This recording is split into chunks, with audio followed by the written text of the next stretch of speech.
The committee will come to order, and good afternoon to everybody. First of all, let me apologize for being late. We had a series of 4 votes, and it's disrupted everyone's schedule, but especially yours, so I do apologize to you for that. Today's hearing, examining the consequences of sexual exploitation by the United Nations Peacekeepers, marks the second in the series we are holding this year on the critical issue of lack of accountability at the United Nations and its subsidiary institutions. It follows our February hearing, which exposed illicit technology transfers to rogue regimes and corruption at the World Intellectual Property Organization, and the harassment of whistleblowers who sought to redress these wrongs.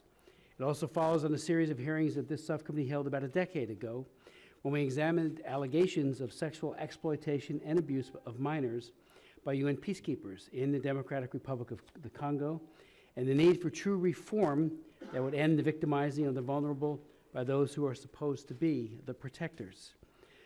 I would note parenthetically that as a result of that, we did have Jane Hall-Lute, who was then working at the United Nations, who I think was equally disappointed and frustrated, and despite her Herculean efforts to get the UN system to recognize that the peacekeepers, to a person, have to be protectors and never predators.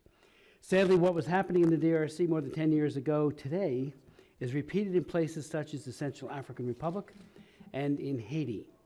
At the time of our hearing on the DRC, I noted that we were there to examine credible evidence of gross sexual misconduct and exploitation of refugees and vulnerable people by UN peacekeepers and civilian personnel assigned to UN peacekeeping mission in the Democratic Republic of Congo. These allegations typically involve peacekeeper sexual conduct with Congolese women and girls, usually in exchange for food or small sums of money. According to the United Nations, these contracts occurred with sickening frequency and may involve girls under the age of 18, with some as young as 11 to 14 years of age. Even more troubling were the allegations of rape, forced prostitution, and demands of sex for jobs by UN civilian personnel. We will hear from witnesses today who will tell us how little things have changed and how a culture of turning a blind eye and covering up pervades the UN bureaucracy, not just in the Department of Peacekeeping Operations, but in the very UN entities that are supposed to investigate wrongdoing and ensure accountability. Perhaps even worse still, we will hear from our witness who will tell how in Darfur, UN peacekeepers stood idly by while civilians were killed by Sudanese militias aligned with the government, and how the UN sought to cover up accurate reports of what was happening. This is so horrifying that it brings to mind the atrocities that were committed in Srebrenica in 1995, when Dutch peacekeepers shut their eyes and ears to the killing of unarmed citizens.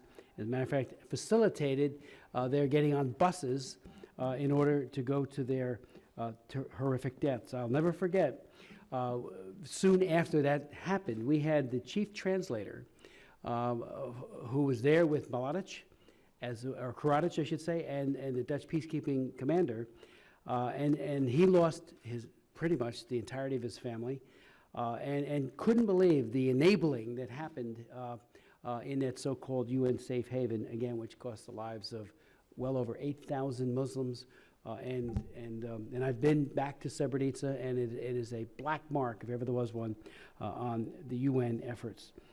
What compounds the tragedy today is that peacekeeping is essential to healing a broken world. The protectors can never be the predators. During our February hearing on WIPO, I noted that a culture of corruption has beset the UN and other international organizations, and how the sexual exploitation of minors occurring in UN peacekeeping missions transformed ostensible mission emissaries of mercy into envoys of exploitation. I also stated my belief that by shining a light, we can help victims, help end corruption, bringing healing and hopefully true systemic reform. That's my hope and desire for today's hearing, which will be a further catalyst to action on the part of this subcommittee, which is why we want experts to convey your best insights and wisdom to us, that by calling attention to what is happening will spur reform. It is said that the Secretary General Ban Ki-moon has finally awakened to the true extent of the corruption and is taking steps to end the culture of impunity and dysfunctionality that has characterized UN peacekeeping and UN oversight. I certainly, and I'm sure it is shared by our distinguished witnesses, hope that that's true and that it's not merely cosmetic. The UN has laudable and, to be fair, very difficult goals, but we must be steadfast in holding the UN accountable for its action and to weigh the results, good and bad, of UN work. American taxpayers provide more support for the UN peacekeepers than those of any other country, and with that, we in Congress bear a fiduciary onus not only to the taxpayers, but also to those innocents in countries who have been harmed by the actions of more than a few rotten apples. I hope that today's revelations and testimony will ensure that the spotlight continues to shine on the UN, and that as a result, what is broken can be fixed, and people in need of healing and be given respite from their afflictions. I'd like to now introduce our distinguished witnesses. I do believe we should be joined shortly by Ranking Member Karen Bass, and when she does come, I will, if you don't mind, our witnesses, I'll turn to her for comments that she might have. Let me begin first with Mr. Brett Schaefer, who is the J. Kingham Fellow in International Regulatory Affairs at the Heritage Foundation's Margaret Thatcher Center for Freedom. The United Nations is one of his areas of expertise. He speaks frequently and publishes on issues related to the world body and its activities. He regularly addresses business leaders, congressional staff, and academics, has testified before Congress before, and has appeared on a variety of radio and TV programs speaking on these issues. Mr. Schaefer joined Heritage in 1995 and worked at the Pentagon as an assistant for International Criminal Court policy from March '03 to March of 2004. I would like to yield to Ms. Bass. Okay. Without objection, your opening comments will be made a part of the record. Then we'd like to go to Dr. Aicha Labasri, who was the spokeswoman for EventID, the United Nations African Union UN peacekeeping mission in Darfur between 2012 and April 2013. She is the winner of the 2015 Ridenhour Prize for truth-telling for blowing the whistle on the UN cover-up of atrocities mainly committed by Sudan's government forces, sometimes under UN watch. Between 2000 and 2013, she held a number of reporting, media, and communication positions within the UN system in New York, the Middle East, and Africa. Dr. El-Basri is a published author and has contributed articles to various newspapers and magazines in the United States, the UK, France, and the Arab region. We will then hear from Mr. Peter Gallo, formerly with the Office of Internal Oversight Services, the United Nations. Mr. Gallo joined the UN in March of 2011, where he was an investigator in the Investigations Division of the Office of Internal Oversight Services. Prior to joining the UN, he spent 18 years as an investigator in the private sector in Asia, where he was recognized as an authority on money laundering.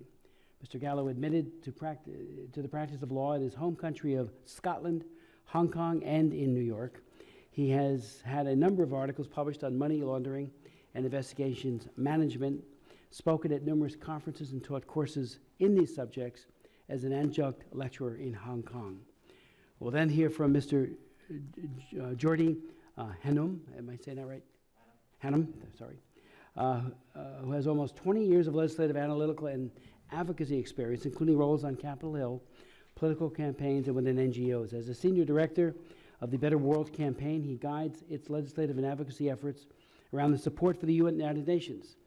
During his tenure, he has testified in front of Congress on the UN's value, traveled to South Sudan, and researched civilian protection, and written on the importance of U.S. engagement in peacekeeping. Previously, he worked on a senatorial campaign, a presidential campaign, and here in the House. So welcome all four of our distinguished witnesses, and Mr. Schaefer, the floor is yours. Mr. Chairman, other members of the subcommittee, thank you very much for the opportunity to come here today to discuss the problems and concerns with UN peacekeeping, including recent allegations of abuse and the absence of accountability. In my opinion, it's in the interest of the U.S. to have an effective United Nations. For this to happen, the UN must carry out its responsibilities competently and effectively and efficiently. It must operate in a transparent and accountable fashion. It must hold itself and its employees and representatives to the highest standards of conduct. This is particularly critical for UN peacekeeping, where the organization sends civilian and uniformed personnel to protect and assist the most vulnerable. Unfortunately, the current organization falls gravely short. First, UN peacekeeping is being conducted with unprecedented pace, scope, and ambition.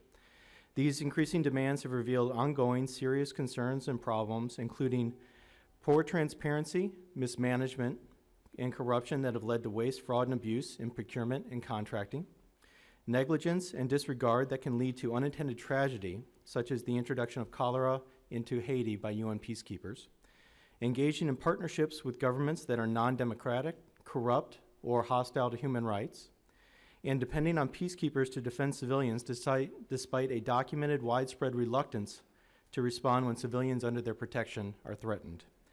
All these problems and others should lead to a stronger oversight by an independent inspector general equivalent in the UN, which is currently lacking, and fundamental reevaluation of longstanding operations, and those with robust mandates in situations of conflict to ensure that the missions are effective within the capabilities and willingness of the troops provided and achieving their mandates.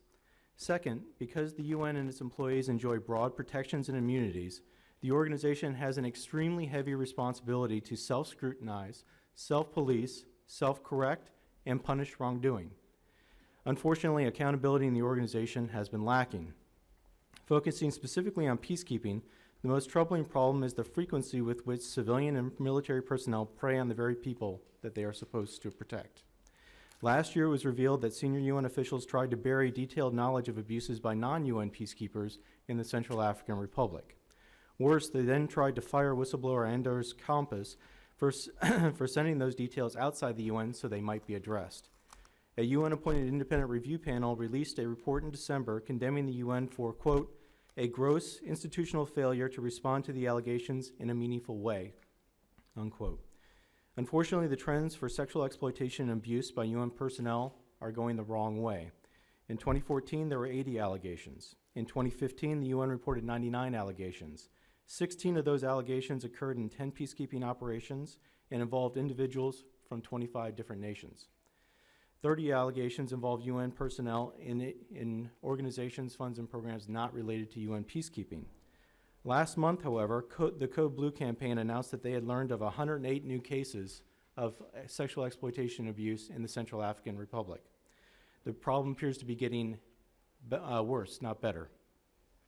The UN has responded to this problem through some much overdue transparency in identifying the nationalities of those accused and announcing a series of changes on how such incidents should be reported, investigated, and addressed.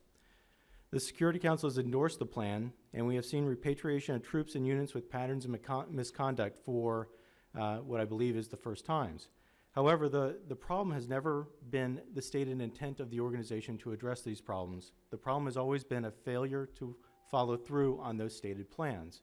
Specifically, the UN effort hinges on a number of suggested changes that have been, quote, requested of the troop contributing countries. However, it is far from clear that there is a commitment by the troop contributing countries to implement and adhere to those changes. Making problems worse, the UN also seems to have an embedded hostility toward whistleblowers, who can serve as a critical safety valve for reporting mismanagement and misconduct. The fear of reporting wrongdoing undermines the effectiveness and integrity of the UN, and it must be shored up. Finally, the methodology for assigning the cost of peacekeeping disproportionately shifts the costs away from the bulk of the membership and onto a relative handful of high-income countries like the U.S. Specifically, the U.S. is assessed over 28.5% of UN peacekeeping. The least assessed countries pay 0.0001% of that cost. For the peacekeeping budget, the U.S. is assessed more than 185 member states combined. The U.S. will be assessed over $2.3 billion under this peacekeeping budget. The least assessed countries will be assessed $8,300. Nearly 80 countries will be assessed a total of less than $100,000, and over half the membership will be assessed less than $1 million. This helps explain why member states are not necessarily all that enthusiastic or encouraged to actually conclude peacekeeping missions or constrain their costs. They don't pay very much for them, and that leads to a lack of incentive for them to fulfill their oversight role or to pursue budgetary restraint. A long-term solution requires a more equitable distribution of the costs of UN activities so that all member states have this kind of incentive. In conclusion, I want to emphasize the critical role played by Congress in UN reform issues in the past through the use of financial carrots and sticks. In my opinion, Congress can be a very effective ally of the executive branch in pursuing UN reform and pressure the organization to adopt the reforms and changes that are necessary and have been illustrated to be far overdue with the incidents that we've seen over the past year. Thank you very much, and I look forward to your questions. Dr. Schaefer, thank you very much. And I know you had a much longer version without objection. That longer version and those of our other distinguished witnesses and any other materials you'd like to introduce into the record will be made a part of the record. Thank you. Good afternoon, Chairman Smith, Ranking Member Bass, and members of the subcommittee. Thank you for inviting me to address you today. My testimony will focus on the UN cover-up of serious crimes committed mostly by the Sudanese government in Darfur between August 2012 and April 2013. I will also testify on the failure of the UN to investigate these charges, which led to the absence of accountability and the perpetuation of the Darfur tragedy. Soon after I joined the African Union UN mission in Darfur, known as UNAMID, in August 2012, I received a call from a journalist who inquired about reports of violence in an area called Tawila in North Darfur. When I checked with UNAMID, I was told that the situation was calm. I conveyed this line to the journalist, and it turned out to be a lie. In fact, 3 days later, I received reports on the displacement of hundreds of families in the same area due to violent attacks. I immediately alerted my supervisor, Ms. Aishatu Mindaudu, who was the acting chief of UNAMID. Ms. Mindaudu ordered a verification mission which confirmed that between 24th and 26th of August 2012, government soldiers raided 3 villages. For 3 consecutive days, they assaulted men and children, raped women and girls, destroyed their farms and looted their properties. This forced up to 5,000 villagers to flee for their lives. The government forces attacked these people because they suspected them of supporting the rebels, and they systematically asked them to identify their tribes and reserved the harshest treatment to the Zaghawa tribesmen. While UNAMID didn't authorize me to convey any of this information to the journalists who asked for it, it did provide the chief of DPKO, Mr. Hervé Latsous, with the confirmation of the Tawila attack, but there was no mention of it in the Secretary General report to the Security Council covering this period. Although UNAMID leadership expected me to do as I was told and ask no questions, I continued to raise concerns about the mission reports. Consequently, I faced censorship and hostility, especially from Mr. Karin Chelian, the Russian chief of staff of UNAMID, who controlled the flow of information within the mission, as well as the communication with the UN headquarters in New York. But Mr. Chelian wasn't acting alone. He enjoyed the support of other senior staff, especially the Somali Deputy Joint Special Representative for Operation, Mr. Mohammed Yunus, who is now the Foreign Minister of Somaliland. One example of how information control played out occurred after the Sudanese government committed a massacre in an area called Hashaba from 25th to 27th September 2012. The Sudanese Air Force first dropped bombs on the area, and when the bombing stopped, a large group of soldiers and militiamen stormed the area. They killed and injured people who were trying to escape. Soon after the journalist began inquiring about the attack, I recommended that the mission issue a public statement, but Chelian imposed an information blackout even after the mission saw the evidence of the massacre for themselves. UNAMID established that at least 39 men, 20 women, and 11 children were killed in this attack, which was carried out by the government forces. In addition, Chalian drafted and compiled a code cable that Yunus signed off on 7th October, which distorted the facts documented by internal reports. They described the attack as part of intertribal conflicts over land and resources. They attributed the attack to some Arab groups acting in total independence from the government and insisted that the Sudanese forces were not involved in the attack. By doing so, they cleared the government from responsibility for mass murder. When I had a conversation with Mr. Chalian about the Hashaba attack on civilians, his response shocked me. And I quote, "So what?" he told me. "The Americans flattened Fallujah. Why can't the Sudanese government bomb its own people?" He told me. It was then that I first considered resigning. But my supervisor, Ms. Mindaudu, convinced me to stay and help her change things and tell the truth. But within a few months, I realized that there was no place for the truth in UNIMIT. The instructions given by Chalian and Yunus to peacekeepers in the field didn't change. They told them not to report the government bombing unless they had seen the craters themselves. As a result, when peacekeepers saw the Sudanese military planes hovering over villages, dropping bombs, and when they heard loud explosions and saw smoke, they still couldn't confirm that the bombing took place. Consequently, the deliberate bombardment of civilians would be characterized as alleged bombing. What made the cover-up by Chalian and Yunus so effective was the fact that they were assisted by others in the UN headquarters in New York. Even when UNIMIT troops witnessed and took photos of civilians being shot about 2 meters away from their own base, by the time the attack was mentioned in the Secretary General's report, the civilian deaths were attributed to being caught in a crossfire. And if you allow me, I can show you just 4 photos. In this photo, on the morning of 5 September 2012 at 7:45, some 100 armed government militiamen, known as the Janjaweed, gathered around 2 meters away from UNIMIT base near Khartoum in North Darfur. Next. Yes, in this one, this photo shows how UNIMIT closely monitored the militias from its base near Khartoum throughout the morning of 5th September. And you could see how quite close the militia and the UNIMIT watchtower were. Next.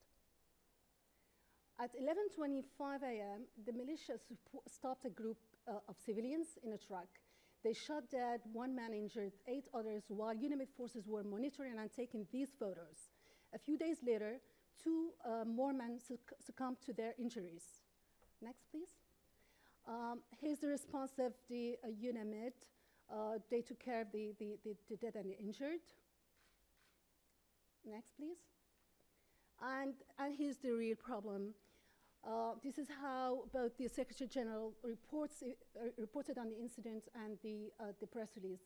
The report of Mr. Ban Ki-moon said about this incident that the following day, 1 civilian was killed and 8 others were injured in the crossfire of a firefight between armed militia and government regular forces on the outskirts of the town. Whereas the UNIMIT press release described this incident in the red line. On 5 September, armed men allegedly fired at the local civilians, resulting in additional casualties. While it is true that UNIMIT concealed many attacks, it kept the chief of DPKO, Mr. Hervé Lassous, informed of the most alarming shifts in the war in Darfur. This is some of what Mr. Lassous and others in his department knew and concealed from Ban Ki-moon's report to the Security Council. First, the government violated the Security Council Resolution 1556 by integrating the Janjaweed militias in its own auxiliary forces instead of disarming and neutralizing them. Second, the Sudanese Air Force deployed attack helicopters and Antonov aircraft in Darfur in violation of the UN arms embargo. Third, the government embarked on the second phase of its ethnic cleansing campaign, which targeted the non-Arab ethnic Zagawa population. Fourth, crimes committed by the rebels included physical assault, abduction, looting, and the possible use of local population as human shields. And fifth, the government forces deliberately attacked and killed UN peacekeepers. By hiding these facts, DPKO kept the Security Council in the dark, resulting in that body making misinformed decisions. After 8 months in UNAMID, the vast and systematic nature of the cover-up was clear to me. By then, I had reason to fear for my own safety because of threats made by Mr. Chalian. I resigned, left Sudan, and wrote my end of mission report in May. In this report, I asked DPKO to look into the serious concerns I had raised. I received no response, so in August 2013, I formally requested that the UN Office of Internal Oversight Services, OIOS, investigate the cover-up, but OIOS also failed to investigate. By then, I was working for the UN Population Fund, known as UNFPA, but I knew that I couldn't keep my post if I was to expose publicly what I had witnessed. The UN's awful record of retaliation against whistleblowers compelled me to resign again. By April 2014, Foreign Policy magazine exposed the affair based on the documents I had shared with them. This prompted the International Criminal Court to call on Mr. Ban Ki-moon to carry out a thorough, public, independent inquiry. But Mr. Ban Ki-moon chose to order a dubious review panel that concealed its terms of reference, didn't include a single investigator, never set foot in Darfur, and ended up denying the cover-up. The Secretary General commissioned a review that became a whitewash, and no one was held accountable for misleading the international community and the Security Council. And when the United States, Britain, and France requested the firing of Mr. Chalian, Russia opposed it. Assured of Russia and China's protection, the Sudanese government extended its genocide campaign to the Nuba Mountain and beyond. This is today's UN, an organization that is increasingly failing to bring or keep peace, a rotten system that covers up atrocities, attacks whistleblowers, lacks accountability, and promotes impunity. Since the organization seems under no obligation to be accountable, it is the member states' duty to act. Therefore, I respectfully request that this committee consider the following reforms. First, establish a truly independent investigative entity that is not part of the UN Secretariat, but reports directly and separately to the member states. Second, reconsider the leadership of DPKO, which has been headed by France since 1997. The best way for the US to address endless scandals in a failing and broken DPKO and ensure the efficient use of US taxpayers' money is to take the lead of this critical department. Third, look into the State Department certification process. State continues to certify that the UN is implementing best practice whistleblower protections, despite evidence to the contrary, preventing a 15% reduction in US funding according to the law. And fourth, extend whistleblowers' protection to the UN peacekeepers, police officers, contractors, and victims. Thank you again for the opportunity to testify today, and I look forward to your questions. For your testimony and for risking so much as you have as a whistleblower yourself, and for your recommendations. So thank you. Mr. Gallo. Thank you, Chairman Smith, Ranking Member Bass, for this invitation to testify. I'm very well aware it is an honour and a privilege to be here. I worked as an investigator in the UN Office of Internal Oversight Services, OIOS, for 4 years, from 2011 to 2015. I've provided you with a written statement which summarizes my personal experience and which I hope illustrates how accountability within the UN is inconsistent to the point of being non-existent. OIOS was established to be independent and to investigate internal misconduct, including sexual exploitation and abuse. And the member states expect OIOS to do that. But, unfortunately, by a combination of assessments of misconduct complaints by other departments and referrals of cases by OIOS to other departments, the reporting of misconduct in the organization is manipulated. Most of what is reported to OIOS is filtered through an entirely separate office within the Department of Field Support and Conduct and Discipline, who have no mandate to investigate anything, but will assess complaints of misconduct they receive from field missions. That process often results in those complaints being dismissed as lacking in credibility. In practice, these assessments also identify witnesses who can then be discredited, bribed, or intimidated. If the matter must be investigated by OIOS, by the time the investigators arrive, which will be 3 weeks later, material witnesses have often been paid off, retracted their complaints, or disappeared. Also, rather than investigating many complaints themselves, OIOS often refers them to other departments, and often to the very department that has the most to lose if the information turns out to be proven true.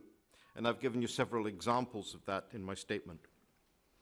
It is also no accident that the head of conduct and discipline, Mrs. Mercedes Gervela, is married to Michael Dudley, the Deputy Director of the OIOS Investigation Division.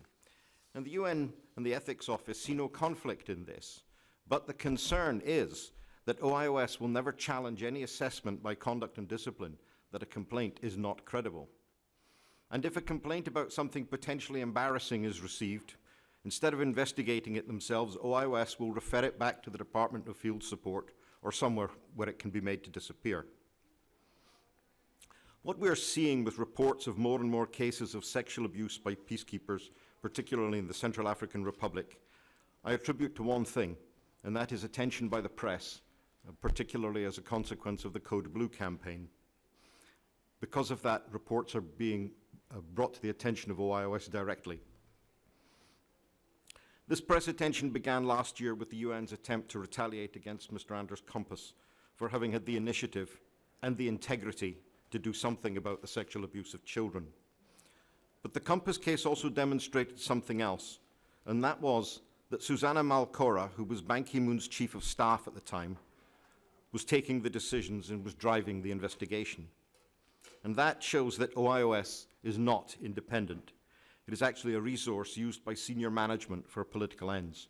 The term I have used in the past is that it was a private Gestapo, and I will stand by that comment.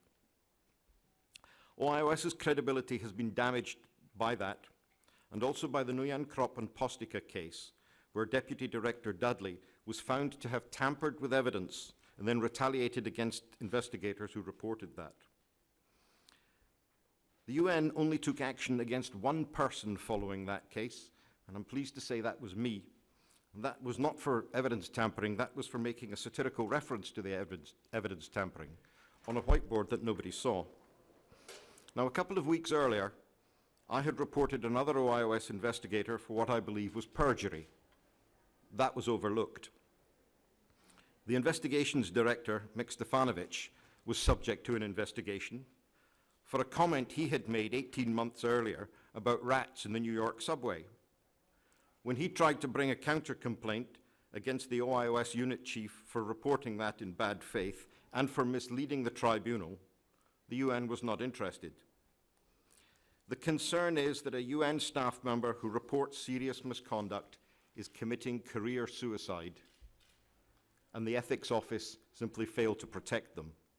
Now, my own experience is detailed in the written statement, and I'd also draw your attention to the Narty case, when the Ethics Director failed to obey a court order to protect a staff member.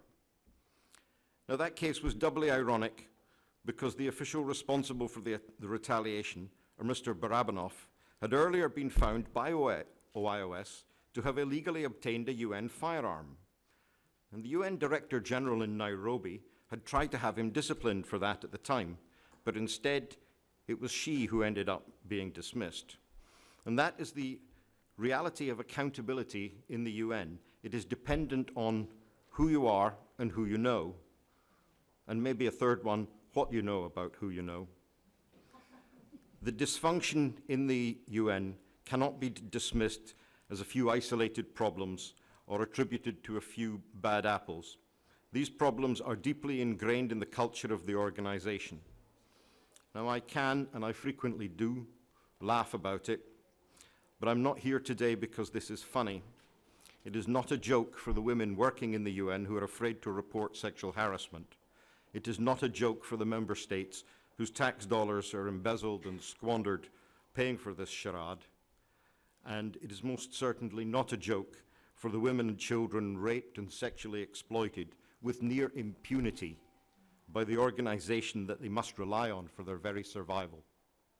And it is for their sake, and certainly not mine, that I urge you to act and to take control of the investigation function, of the investigation of wrongdoing by the UN, because the organization itself has proved incapable of policing itself. In closing, I would like to thank the committee again for inviting me, and I also have to thank you on behalf of the many current UN staff members. They appreciate your addressing this issue, but they cannot say so. And I'll be happy to take your questions afterwards. Thank you. Gallo, thank you very much for your testimony and for your courage, because you have suffered retaliation, and thank you for being here. Mr. Haddam. Thank you, Mr. Chairman and Ranking Member Bass, for inviting me to appear before the committee today. I used to work on the staff of Congresswoman Connie Morella, and it's a pleasure to be back on the House side. I now work at the Better World campaign, which aims to highlight the value of a strong U.S.-UN relationship. But as your subcommittee knows, and as some of the witnesses have outlined, there is a cancer within the United Nations, namely sexual abuse by peacekeepers. The victims of this abuse are real, as are the consequences. Just 2 weeks ago, a 16-year-old girl was allegedly raped by a Congolese peacekeeper in a hotel room. Hearing horrendous reports like these from the Central African Republic, it would be natural to demand the withdrawal of all UN peacekeepers. But this basic instinct to protect needs to be balanced against the good that peacekeepers continue to do there. The UN mission in CAR has played a critical role in reducing ethnic violence, facilitating democratic elections, and fostering the highest economic growth in 15 years. So the question is, how do we support the vital work being done by UN peacekeepers in CAR and elsewhere, and at the same time implement meaningful steps to stop sexual exploitation and abuse by peacekeepers? We believe if the UN is to root out the bad actors, whether they hail from the developed or developing world, it must show that their newly announced policies endorsed by the Security Council will be implemented with unshakable resolve. This month, the Secretary General took dramatic steps to improve transparency, naming and shaming the nations whose troops are accused of abuses.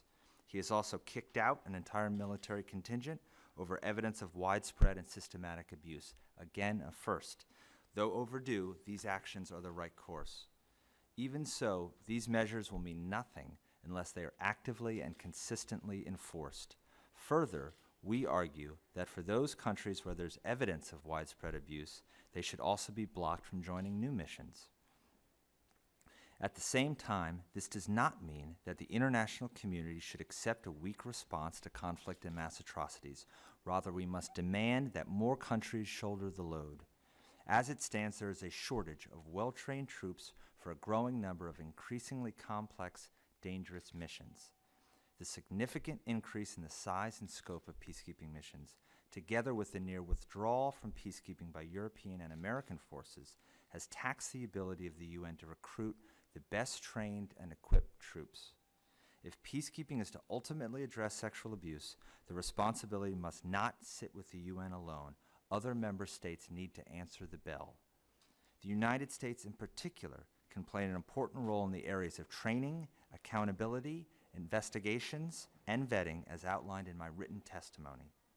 But I must also say that as we rightly call out the UN for its anemic response on abuse, we must not lose sight of the overall importance of its missions. The UN currently oversees 16 operations with over 100,000 personnel, the largest deployed military force in the world. Over the past several decades, both Republican and Democratic administrations have strongly supported peacekeeping. This is because it can mean the difference between life and death in the places it deploys. A 2013 study found that deploying large numbers of UN peacekeepers, quote, dramatically reduces civilian killings.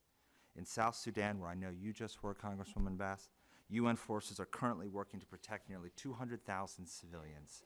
In CAR, Amnesty International just released a report saying UN peacekeepers have, quote, saved many lives and prevented much bloodshed. In addition, these missions are much less expensive than U.S. forces and have the strong support of our military. Admiral Mullen, former chairman of the Joint Chiefs under Presidents Bush and Obama, said, UN peacekeepers help promote stability and are very much in our national interest. Now, it is true that the U.S. pays the largest portion of the UN's peacekeeping budget, but we also wield veto power over the size of that budget due to our presence on the UN Security Council. That special status also puts the U.S. in a unique position to push for peacekeeping reform. I would further argue that we're best able to pressure the UN for changes when we are fully engaged and paying our dues. As a result, we've been able to move forward many important reforms at the UN. Of most relevance, in March, the U.S. championed and the UN endorsed several of the stringent new abuse measures I've just discussed. In addition, U.S. engagement at the UN has led to vital cost-cutting reforms, including reducing the cost per peacekeeper by 18% and the number of support staff by 3,000. Thus, if we are to eradicate the cancer within the UN right now, it is more important than ever that we remain fully and dutifully engaged. Only then can we ensure that the scourge of sexual abuse and exploitation can be eliminated. Thank you.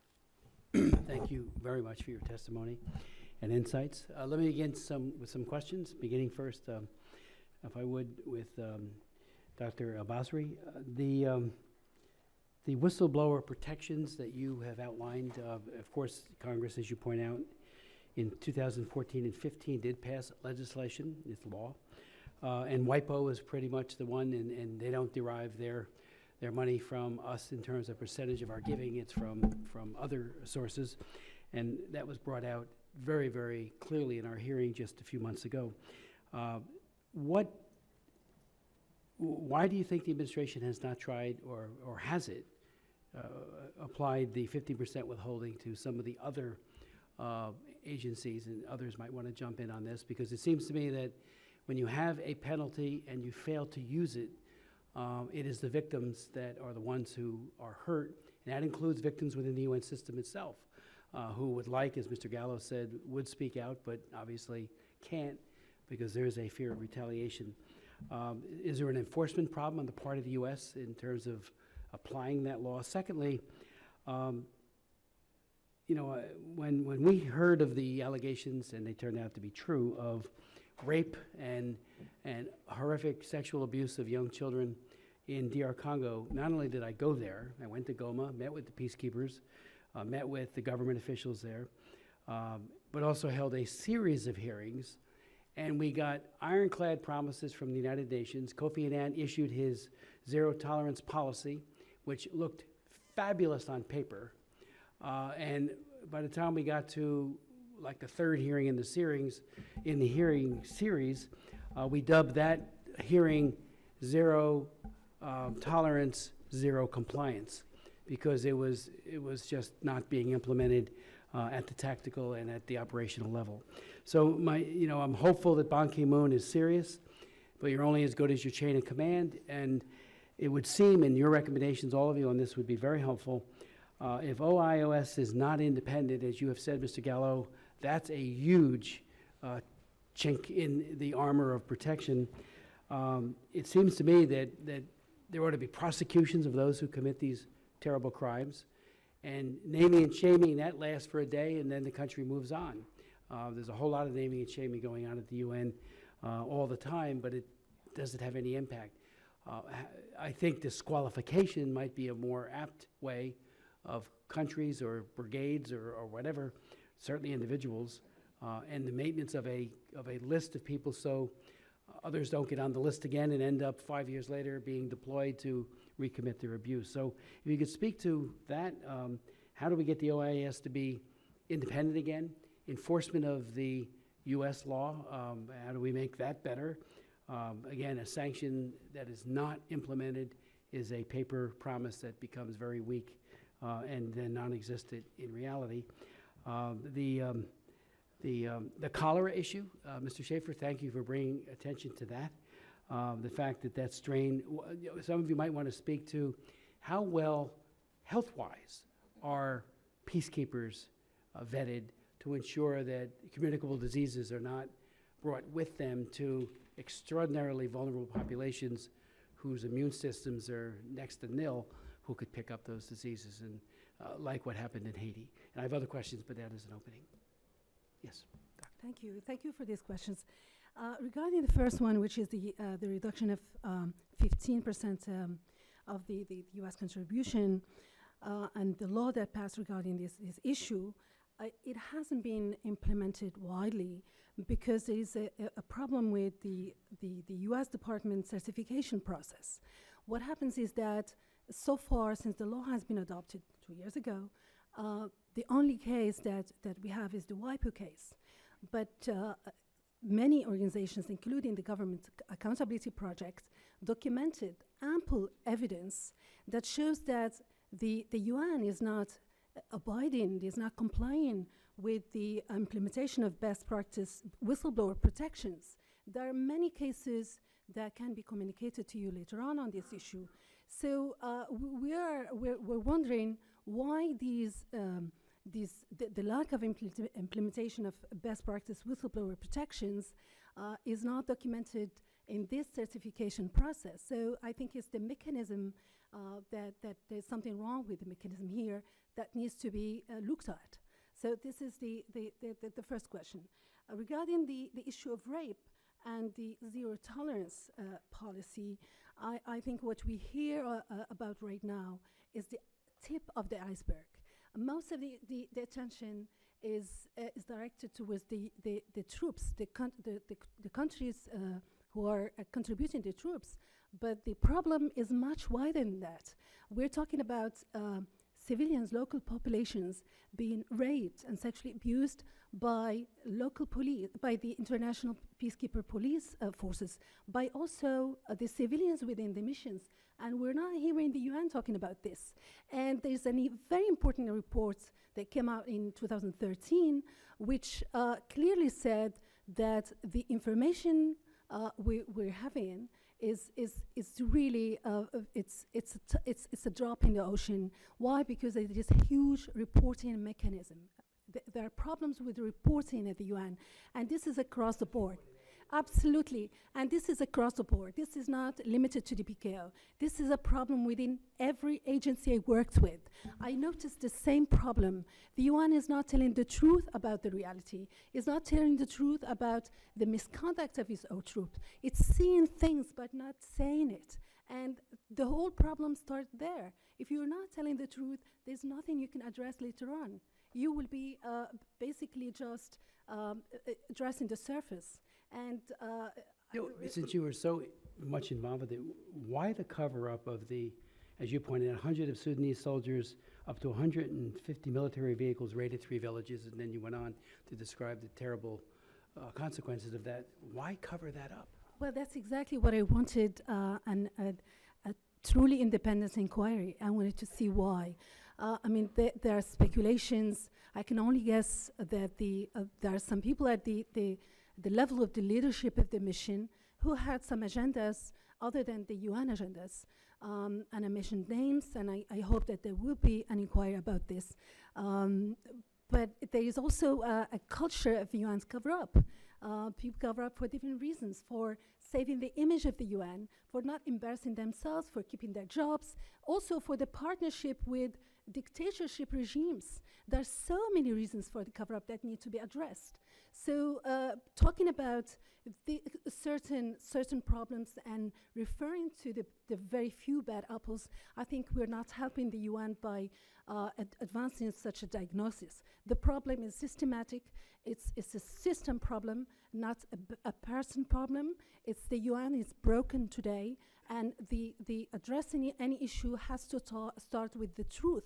Instead of assaulting truth and going ahead with the cover-up, the UN should be the first to promote truth and truth-telling and promote the truth-tellers instead of assaulting whistleblowers. Can I just ask, and all of you might want to respond to this in addition to the original questions, are there instances of individuals once repatriated that were prosecuted and got significant jail time for their crimes against children and women and other vulnerable people? I think there were a few cases in troop contributing countries. I believe it was India, but it's insignificant. If you compare that, of course, with the number of the allegations. And I just want to touch on the independence of OAS. I honestly, we don't have time actually to hold ourselves to some illusions. OAS will never be independent because it reports to the Secretary General, it reports to the UN. Any organization that doesn't report directly and separately to the member states will never be dependent. Thank you.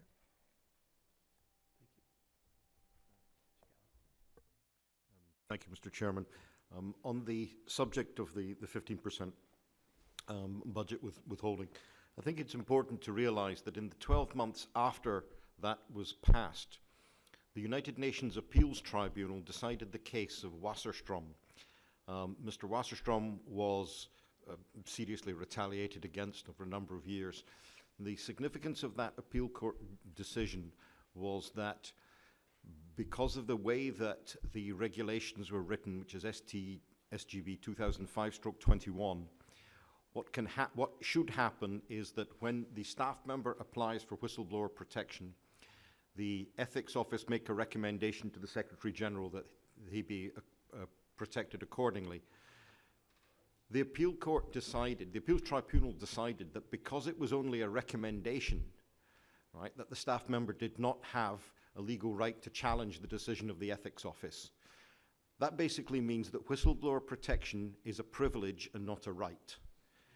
And it is a privilege which is dependent on, if you like, the grace and favour of the Secretary General, which essentially means the 38th floor, which is essentially the people you're requiring the protection from. Okay, that was, from memory, I think that came out halfway through 2014, and I have certainly not heard of, I have not seen any documentation, I have not heard any rumours of revisions to the legislation. The example I've given you in the written statement, right, in order to get whistleblower protection in the UN, you require something called a protected act, which is essentially making a report of misconduct or cooperating with an audit or an investigation. Now, in my case, I applied for whistleblower protection and it was rejected on the grounds that the complaint which I had made did not contain evidence. With respect, the wording of the regulation says information or evidence. My complaint was 2,000 words long, referred to a specific email on a specific date by a specific person, which I claimed was coercion. But the point is that all the ethics office has to do is dismiss that on grounds of credibility, on that it does not appear to support a reasonable belief that misconduct has occurred, in which case that disables it. It can then deem to be not a protected act, and consequently no whistleblower protection applies. The authority on the statistics for whistleblower protection lies with the Government Accountability Project, who I believe worked out the statistics at the time that it was something of the order of like 1% of applications for whistleblower protection were granted. Okay. Anybody else? Yes. Thank you. So, just a couple on the whistleblowing point. We would just say that the witness here have made some excellent points, and certainly our organization has supported, and I know some UN officials have said there are key whistleblower reforms that need to be made. One, lessening the onus on the whistleblower themselves. One, providing more confidentiality. And three, also increasing the personal liability towards someone who retaliates. We absolutely support those. I just want to make a general point, though, on withholding, just in general, the concept, because it was mentioned in testimony, and it's certainly been mentioned before, that this is the way we're going to get things done. We should withhold funds to the UN. In general, Democratic and Republican administrations have been opposed to withholding as a way to advance reform. In 2005, the Hyde bill. A centerpiece of that was withholding dues. The Bush administration was opposed to it, and quote, because it would detract and undermine our efforts to change the UN. In 2011, the House Foreign Affairs Committee held a hearing where George W. Bush Ambassador Mark Wallace, who's the ambassador for management reform, said that it would not be, quote, wise or beneficial to use withholding funds to implement change. Certainly, we believe that the best way to advance change is to pay our dues, but then to be at the table and pressure the UN and use our diplomatic leverage. And we've seen the benefits of that over the past few years. If you look at the Security Council resolution on sexual exploitation and abuse, 2272, that was written by the United States. And it called for things and endorsed the Secretary General, and many member states were opposed to it. But because of our good standing and our leverage, we were able to advance it. As I mentioned in my testimony, there's been a number of important cost-cutting reforms.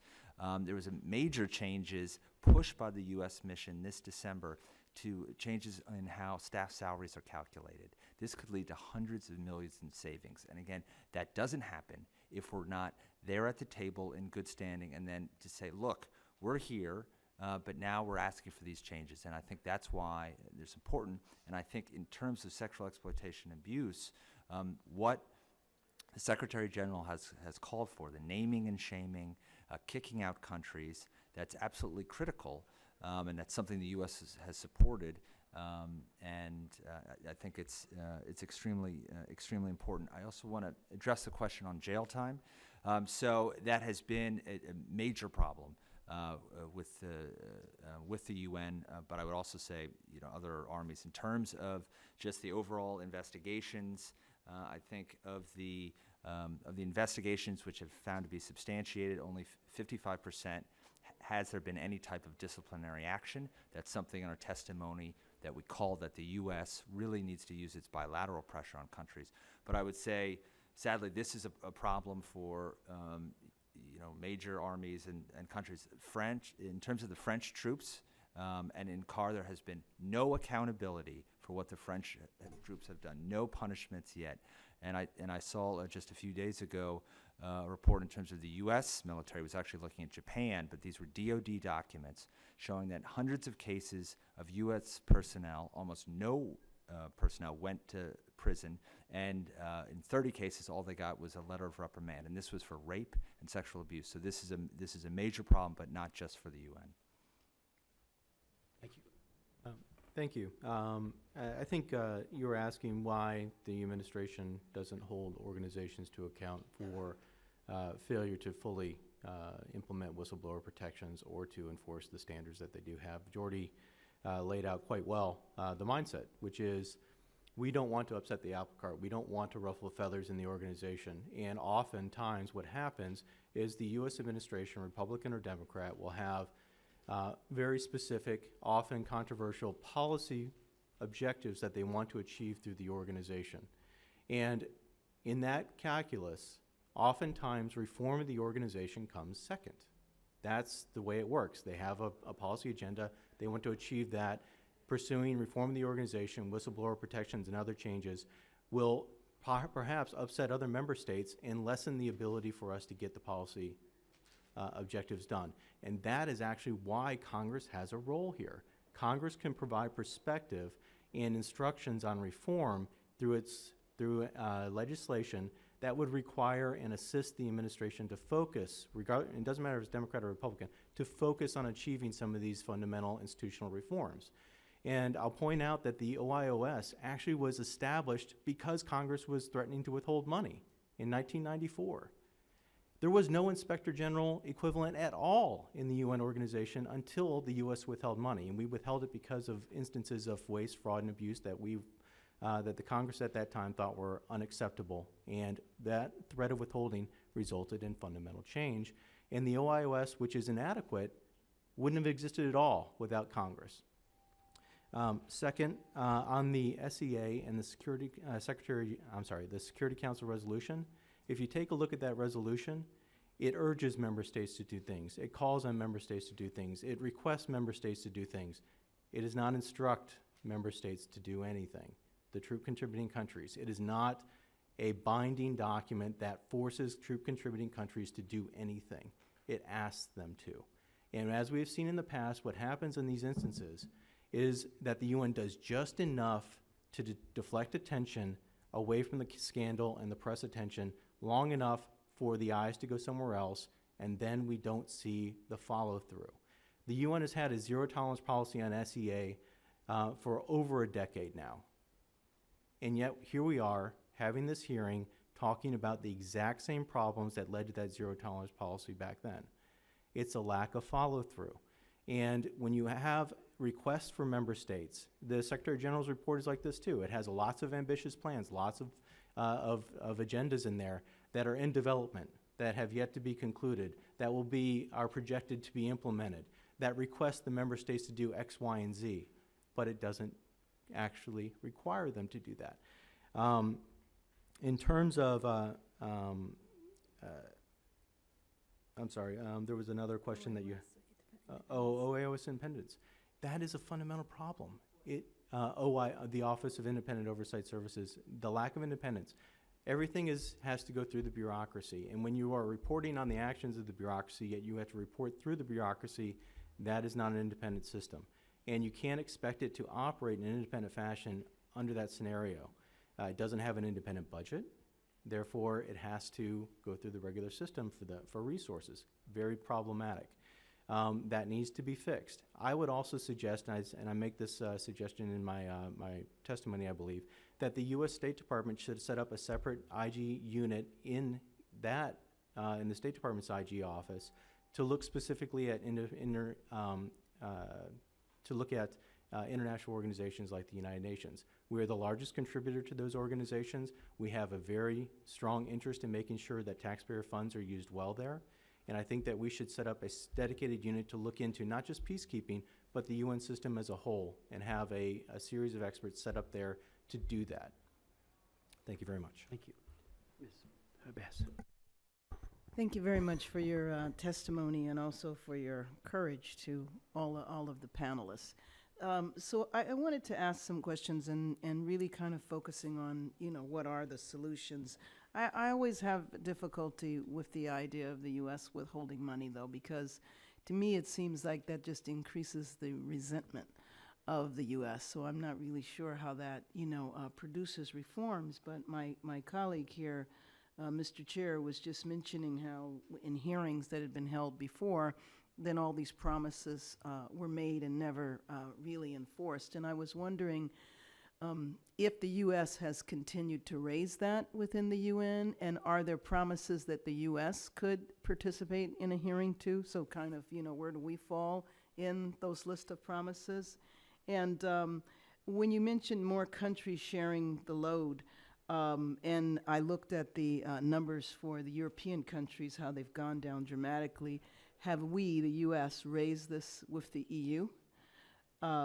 So those are a couple of questions that I would like to start with, and I have some other questions. So I guess I'm directing it to Schaefer and Hannon. Thank you. Yes, the U.S. raises these issues a lot of times. It raises them in the Security Council. It raises them in statements when the missions come up. It raises them when these press incidents happen that bring issues and problems to light. The U.S. makes statements and says, we need to address this. We recommend that we do X, Y, and Z. Again, the lack of institutional follow-through and embrace of those recommendations, or the failure of the organization itself to implement what we're calling for is habitual. Within the I'll give you a specific example of that. Within the UN's governance structure, because I'm not familiar with it, is it possible for there to be a resolution that demands, that requires, that? Yeah, there are two different ways to do that. One, in terms of UN peacekeeping, the Security Council can issue a binding resolution instructing all the peacekeeping operations how they should conduct themselves and how they should conduct their treatment of troop contributing countries.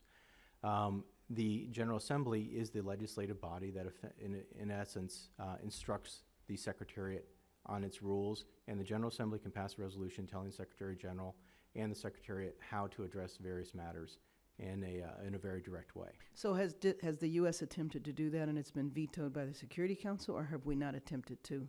Generally, to get something through, Jordy mentioned the resolution that the U.S. offered on sexual exploitation and abuse earlier this month. Egypt voted against it. They didn't want even the weak standards that were included in that resolution to go forward.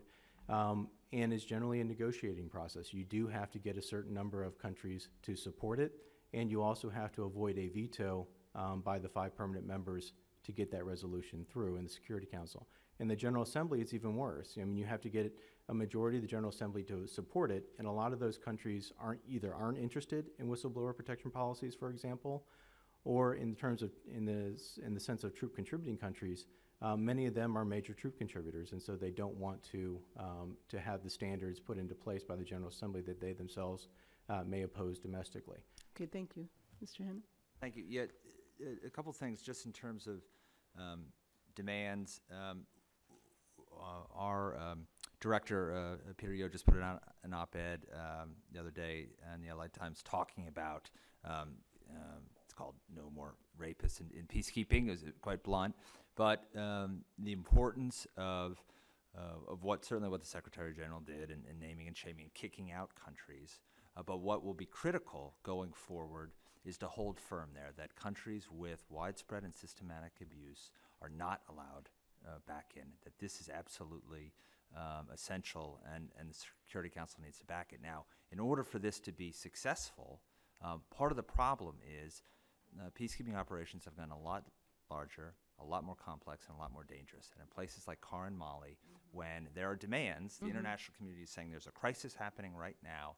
There's not that many countries that raise their hands. And so the UN can sometimes be in a difficult situation. So a year from now, when there's a crisis, where there will be, Burundi or you name it, the UN needs to hold firm and say countries with a bad record cannot come in. But there also needs to be other member states who can fit the bill, who are well-trained and well-equipped. Exactly right. The EU, 20 years ago, were at 40% of peacekeeping troops. Now they're at 6%. The U.S. 20 years ago was about 700 troops. They're now at 70. And so I think the U.S. can help here. It made very important strides with the Leadership Summit last September at the UN General Assembly. That was important. There was 40,000 pledges for that, so I think it'll be critical for the U.S. to push countries to make sure those pledges materialize. Also to make sure that countries are actually raising their hands for CAR and Mali. So these things are necessary. But I make one other point just in terms of, well, we should just demand this, we should demand that. And we talk about how much the U.S. pays. That is true, but the U.S. does not provide that many troops. They're, for the most part, provided by the developing world.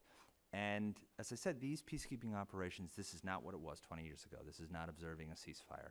This is going into a place like Mali, which is the front line on the war on terror, South Sudan, where the government is actively targeting you. And, you know, we're asking people to go to someone else's civil war and potentially die. In Mali, 60 peacekeepers have died in the past 18 months. 3 more died today. These are very dangerous places. And to just go in and say, I need you to do this, this, and this, that's not going to play very particularly well. That doesn't mean we take a soft touch and do nothing. We should absolutely use our leverage. But at the same time, to get buy-in, we need troop contributing countries to actually want to do this. And if we're simply demanding things and then saying, oh, well, the U.S. is doing this, you create a north-south divide. So we need to also be able to work with countries because these peacekeeping missions are increasingly dangerous and difficult, and we need well-trained, well-equipped troops to go there. If we're making all sorts of demands without particular support and working with countries, then we're going to find even fewer troops, and it's going to be even more difficult to address atrocities when they arise. Well, you mentioned, I was in South Sudan just a couple of months ago in November, and I went there to see the peacekeeping because I had not seen that before, and I was extremely impressed with the people that were there, the people that I met, and it was very clear it was dangerous. As a matter of fact, I think the month before I was there, several of the peacekeepers had been taken hostage. They were released eventually, but it wasn't like they were just sitting back, and watching. One of the things I worry about is some of the countries, like Burundi, for example, that contribute troops to peacekeeping. It seems like it's a way to deal with the employment issue. in these countries, and so I worry about that. And I wanted to know, what is the role with the AU? So we talked about the EU. What is the role with the AU in terms of the accountability and also increasing the number of troops that are contributed by AU countries? Yes, thank you. In terms of the AU, there are a couple hybrid missions. UNIMID is one. The mission in Somalia is another, an AU mission supported by the UN. And there is potential, there is promise in some cases to say you've got troops who are closer to the action, who should be there. I think Dr. Al-Basri can say that there were certainly issues with the AU troops. And I know there was a paper just the other day by Paul Williams talking about some of the problems with AU troops, the accountability, training. So it's certainly worthy of consideration, but it's not a magic bullet by any stretch. Thank you for these questions. A very important one. And regarding the AU, I can just share with you what I saw. What I saw there is a huge discrepancy between African countries. Between 2012 and 2013, the nations that were contributing the largest troops were Rwanda, followed by Nigeria. And if you compare the troops between these two countries, you end up really asking questions whether they were both Africans.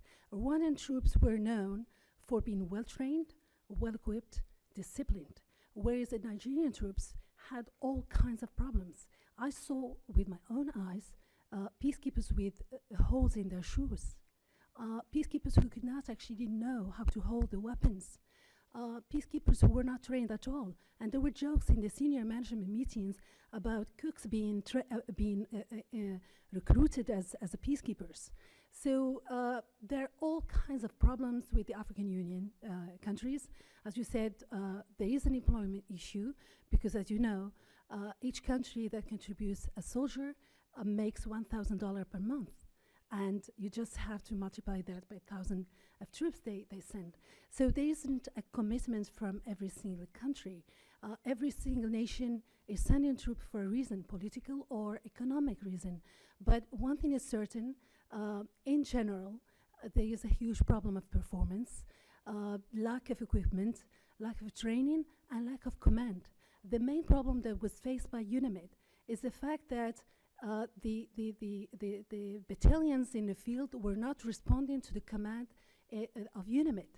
They were requesting the command of their own countries. And there were a couple of countries that were not abiding by the command of the Commander of Force in UNIMID. And that is something that is not unique to Darfur, to UNIMID. It's a problem that has been witnessed in almost every single mission.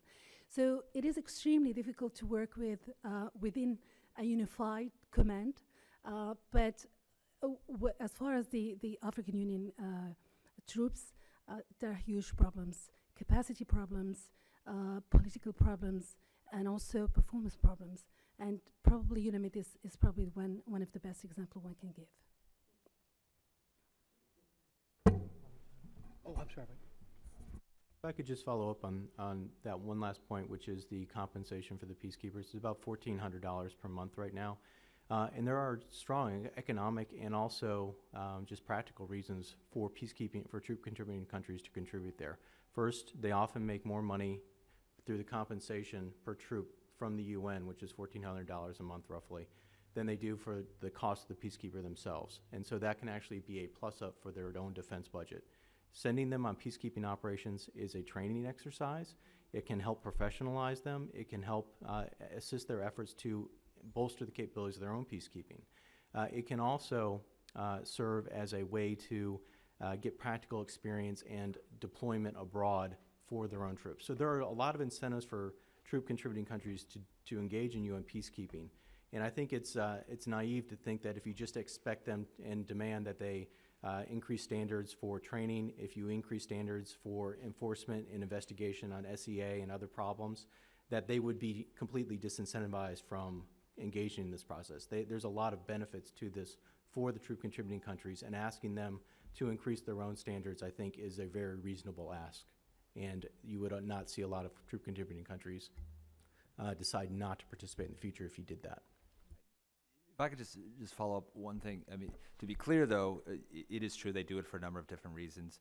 The total amount works to about $16,000 a year. But yes, there are benefits. But in terms of the reality of peacekeeping right now, not a lot of countries are raising their hands to go to CAR in Mali. So they may do it, but they also may die there. So the notion that this is just something that they can, do, for because there's trainings. I mean, these missions are increasingly dangerous. The highest number of missions in history right now, 2/3 are in active places of conflict. So absolutely, they do it for all sorts of different reasons.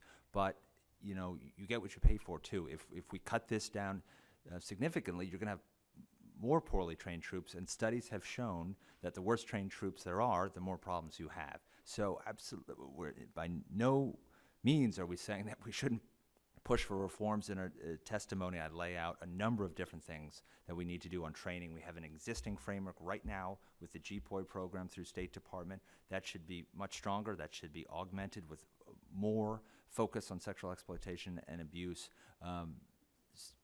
Thank you. Thank you, Chairman Smith. I first want to thank you and Ranking Member Bass for calling this hearing today, and to thank all of the witnesses for the work that you're doing and for being here today. I'm very proud to be the co-chair of the Congressional Peacekeeping Caucus, which I formed with my colleague Adam Kinzinger, and we formed this because we recognize the important role that peacekeepers play in maintaining international peace and stability, and the impact peacekeeping missions have on the United States and our own national security. But we also formed the caucus with the intention of taking a closer look at the areas that are in need of reform. And I think, like everyone else who has learned about these repeated allegations of sexual abuse and exploitation against UN peacekeeping forces around the world, we are all, I think, very concerned about that and really alarmed at the inability of the UN to effectively prevent this kind of abuse and to hold perpetrators accountable when it happens. I do think, I want to really thank you, Ms. Enman, for your comments, because I do think the notion of sort of disengaging from the UN as an effective way to bring about real reform and accountability would be a tragic mistake. In fact, I think this is a moment where we have to deepen our involvement and really engage in an even more serious way. If we're going to hope to see any real progress, it's going to require U.S. leadership. And so I think the notion of not paying our dues or not playing an active role will make success in terms of reform even less likely, and I appreciate your comments on that. My first question really is, it strikes me that as you analyze where UN peacekeepers are and who contributes to them, without oversimplifying it, my sense is that it's the poor countries that provide the troops and the affluent countries that supply the money. And it may be that that is part of the challenge, because it's not surprising that some of the poorer countries don't have the same resources for the kind of training and professional development of soldiers that more affluent countries might have. And so I wonder whether any of you see that question about really training, because we can get to the question about whistleblowers and accountability in a moment, but preventing it from happening, I think, has to be our first focus. And my first question really is there some role that either Congress can play, we should be advocating for at the UN, that will really enhance the professionalization and the training that's made available to the soldiers who actually participate in peacekeeping, to supplement what poor countries may either not be doing because they can't, or not be doing because they won't. But we'll start with. Yep. Thank you. So a couple things. One, I will say that important first step that happened, you're exactly right. The dynamic over the past 20 years is mostly countries from the developing world who are providing troops and wealthier nations who are financing it. A key step that happened this September was the leadership summit at the UN General Assembly. And with U.S. leadership, it led to pledges of 40,000 more troops, and China said it would provide a standby force of 8,000. Also, importantly, a number of enabling assets like helicopters. So that was key. I mean, there just needed to be a greater supply, and this was a greater supply from a much larger universe of troops. So that was important. Making sure those pledges materialize will be key.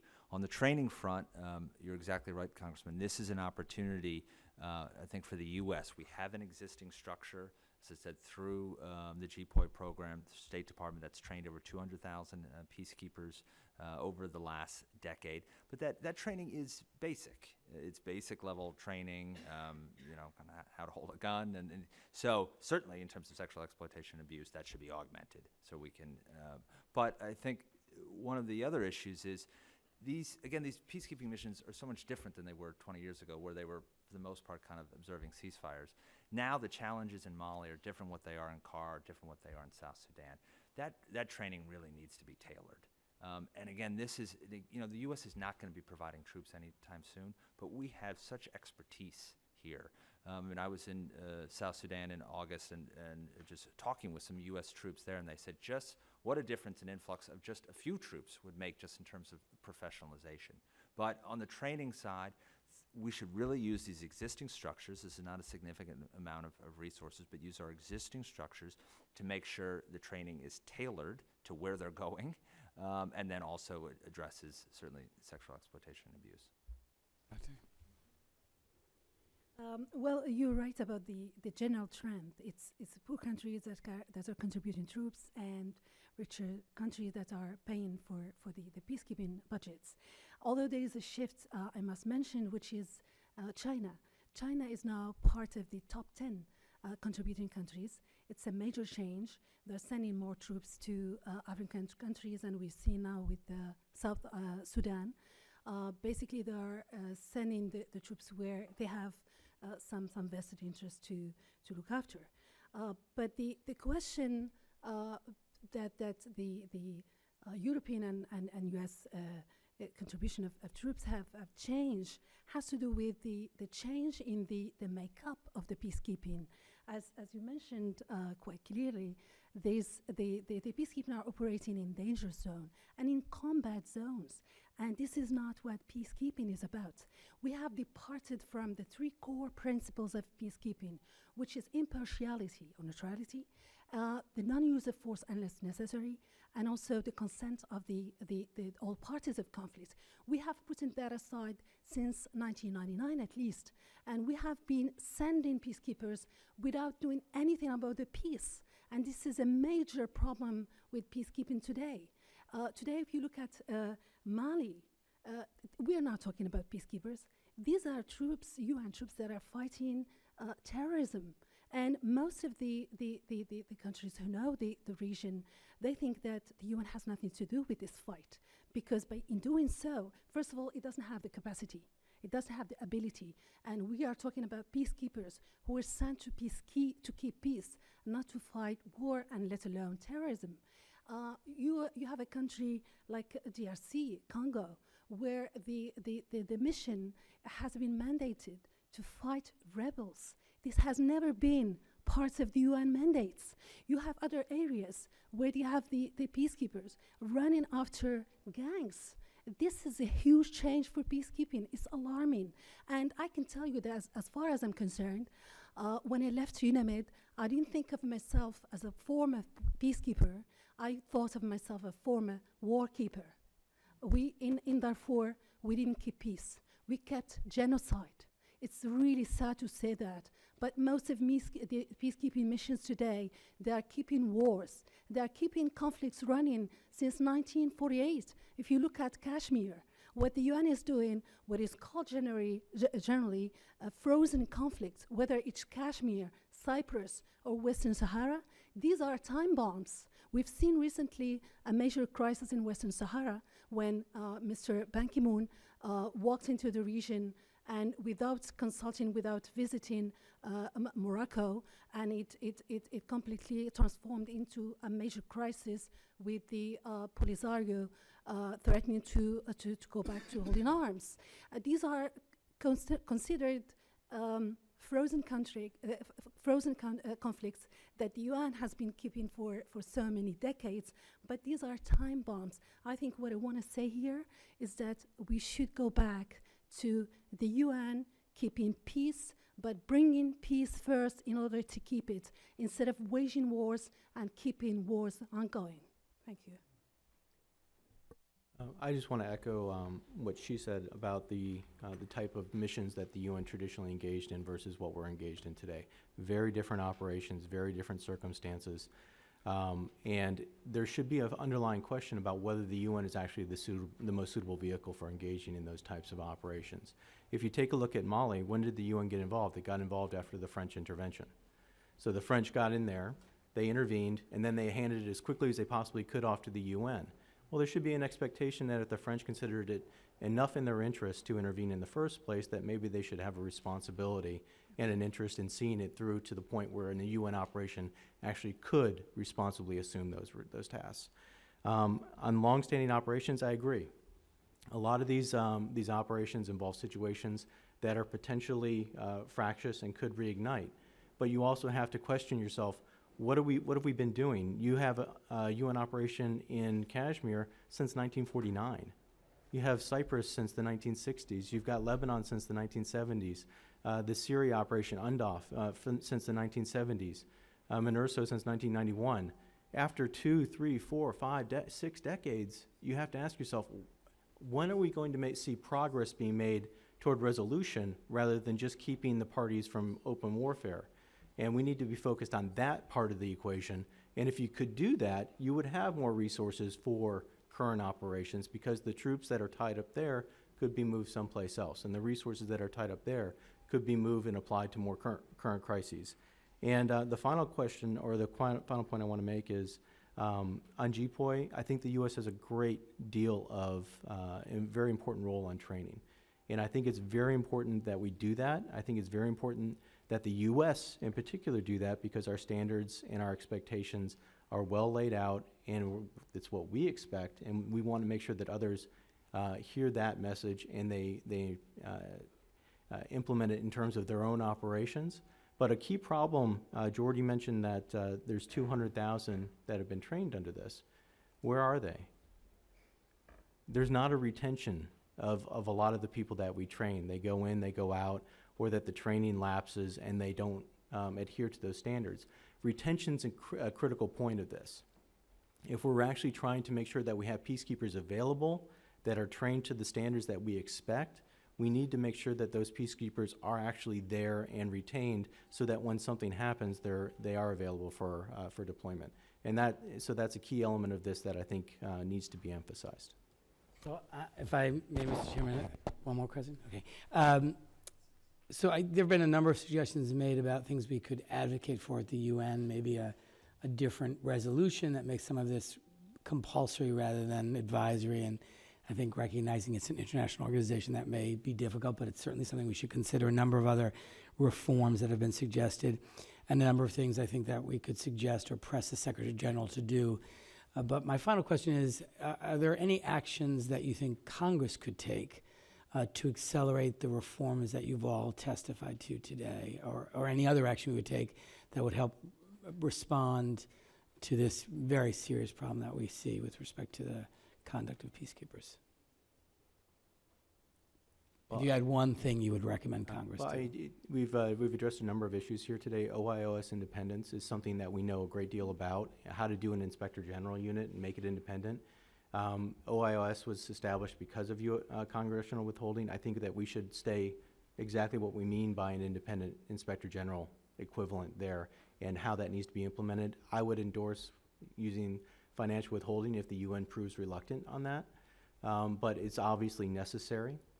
In terms of SEA, I think that the U.S. should go to the Security Council and demand a compulsory resolution saying that troop contributing countries have to do A, B, and C, which they've endorsed and which the Secretary General has endorsed. And if they don't follow through with that, then again, I think congressional action is merited, because the UN is 193 member states, but one thing they do listen to is financial incentives. And we've seen that repeatedly in the past, not just with the OIOS, but with the budgetary process in the 1980s, the Helms-Biden changes and reforms, and over and over and over again. I've spoken with Ambassador Wallace. I know he testified to differently when he was with the Bush administration, but privately he thinks that financial withholding has a very significant impact on the receptiveness of various reforms in terms of UN bureaucratic procedures and changes. I think for the UN to address all these issues, the truth has to come out. And what we have seen, and in my case, and almost every case, the OIS is incapable of carrying out the independent investigation. So I would definitely press for a truly independent investigative entity that is completely, that doesn't report directly to the Secretary General or Secretariat, but rather to the member states. I think that is a core recommendation. But also, I agree with Mr. Schäfer on the financial incentive. It's very important to help implement that law, because it's at some point we have to show that we are serious about the laws that have passed, and we're serious about holding the UN accountable for mistreating whistleblowers. Whistleblowers have become the main channel of knowledge, information about what really goes on in the UN. So we can't afford these continued retaliations against them. It's very important to act on that. And it's also very important to look at the State Department certification process to see what's going wrong. Thank you. I'd also add my voice to the withholding side of the argument, reluctantly as though it may be, and also that OIOS has to be replaced with a truly independent body. Now, we've been focusing on peacekeeping troops, which present a peculiar problem because they are subject to their own national disciplines. I'll draw your attention to a report which I actually worked on, I believe it was the later half of 2013, which was an analysis of what was reported to OIOS in terms of sexual exploitation and abuse cases. And what I found was that the numbers of reports were coming in equally, such that they were split more or less 50-50 between the civilian staff and the peacekeepers. Now, in a typical large peacekeeping mission, you may have 20,000 disciplined, relatively disciplined peacekeeping troops and less than 2,000 civilian staff and police personnel. So if you're getting equal numbers of reports from there, the problem is in fact much more acute amongst the civilian staff. And there is something which can be changed, and I believe should be changed as a policy decision, and that is the waiver of privileges and immunities. The system in place at the moment relies on the privileges and immunities being waived at the end of the process. When OIOS carry out an investigation into a rape, for example, what are they actually investigating? They're not investigating the rape as a criminal offence. They're investigating whether that constituted a breach of the staff rules for which that staff member may be fired. That can take, at the speed at which the UN likes to move investigations, that can take 5 years. At that point, and only at that point, will the organisation consider waiving privileges and immunities so that that staff member can be referred to the national authorities for criminal prosecution. By that time, the witnesses have relocated, can't be found. There's no DNA evidence. And where, in fact, is the subject himself? He's separated from the UN and has returned to his home country. So you're giving a problem to a country like South Sudan. Go and apply to the government of Poland for extradition to this guy who no longer lives there and has probably retired to Spain or somewhere else. One of the things I believe that should be done under a reformed investigation agency is that the privileges and immunities should be waived at the point in the investigation when reasonable grounds to establish that a criminal offence has taken place. And at that point, the matter becomes a criminal matter and it can be referred to for criminal prosecution. That there is still an ongoing role for monitoring for human rights abuses and legal defence and everything else that the UN can do.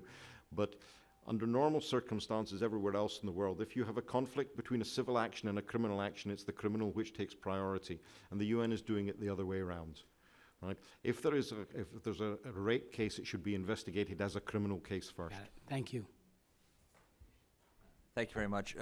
Sorry, just one other point on the withholding, since several recommendations. I mean, withholding is not new. It has been around, and again, this is something that Democratic and Republican administrations have been opposed to. The Bush administration was very clear when there was a bill. Its central premise was withholding; they were against it.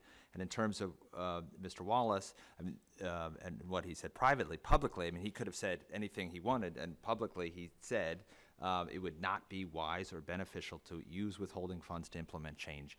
So it's not something it's not something that's worked well before. We're best placed if we're paying our dues and then at the table and pressuring. In terms of your question, Congressman, on what Congress can do, I think one of the big thing, again, is the U.S. There's no appetite for the U.S. to provide troops. The U.S. can provide technical expertise. It can also provide enabling assets, and I think that's key. A good example, I was in South Sudan in August and talking with U.S. UN folks, and they were talking about medevac and casualty evacuation. And due to a lack of assets, one of the problems is the UN does not have a capability to medevac many of its soldiers, meaning someone could go out, be shot in the leg, and not be picked up for 4 days. You can imagine in the U.S. that would be laughed at if you couldn't provide medevac for soldiers. So what this means in practice is then there are fewer missions that go out and deploy. And so you do have this hunkering down, which is a major problem with the UN. So this is, and I asked them, well, what are we talking about? And the U.S. person said 4 helicopters. 4 helicopters would make a huge difference in our ability to go out there and forward deploy, and that means protect civilians and not just kind of hunker down. So that is something, absolutely, this is not a huge ticket item, but this is something I think when the U.S. talks about as assistance, should really look at whether it's helicopters, and there's partnerships with the National Guard that exist where it can be done, and vehicles. These are ways that the U.S. could make a big difference. Thank you, Mr. Chairman. Just a few follow-up questions and final questions, and thank you again for your time, your expertise. It really is helpful. We are thinking of drafting a bill, and it would invite your maximum input as to what it might look like to try to encourage significant whistleblower reform at the United Nations. Simultaneous with today, the Foreign Relations Committee on the Senate side, of course, is holding a hearing. We are all very, very concerned about this. So we're, again, any particular thoughts you might have over and above what you've included in your testimonies and your responses would be greatly appreciated. Let me just ask a few final questions. And without objection, written testimony by Beatrice Edwards from the Government Accountability Project will be included in the record. And she points out very rightly that whistleblowers are both important and vulnerable agents of accountability. And on the sexual exploitation and abuse in the missions, she points out that allegations are underreported for many reasons, cites some of those reasons. She says the official data grossly underestimates the problem, and at worst, they actively misrepresent the entire issue, which is a very, very significant indictment of the validity of what is happening on the ground. And then points out that cronyism and nepotism is especially pronounced in its oversight offices. These personnel constitute networks through which managers protect each other and themselves from accountability. Relatives and friends occupy high-level positions where they also avail themselves of the exemptions joined by UN officials from external scrutiny. Your thoughts on that? Secondly, I do believe sanctions should be prudently and judiciously applied, but in our civil rights law, certainly, and any other time we mean business. I am the prime author of the Trafficking Victims Protection Act, which was opposed, most of it, by the Clinton administration, although Bill Clinton signed it at the end. But I held the hearings, and we heard from Secretary Harold Koh, who didn't even want the tip report. He just wanted the human rights reports to have a section, enhanced reporting on trafficking, no tip office, and no sanctions.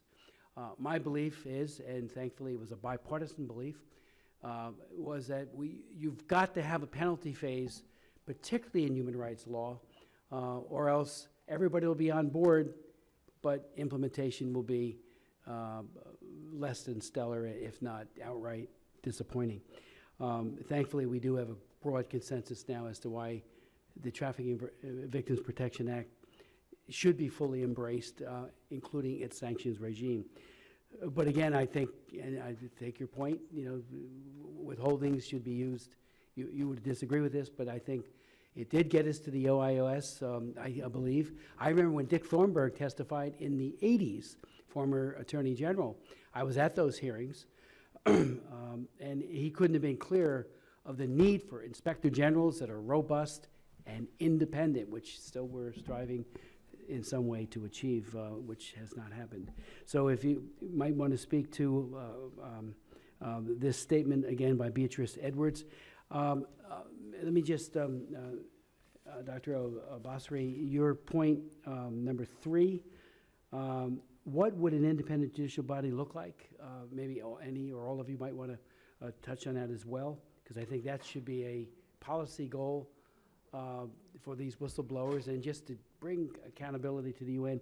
Your 4th point about the UN DPKO being run by French leaders and the need for reform there, if you could elaborate on that as well. Obviously, Kofi Annan had that job once, and we had Rwanda.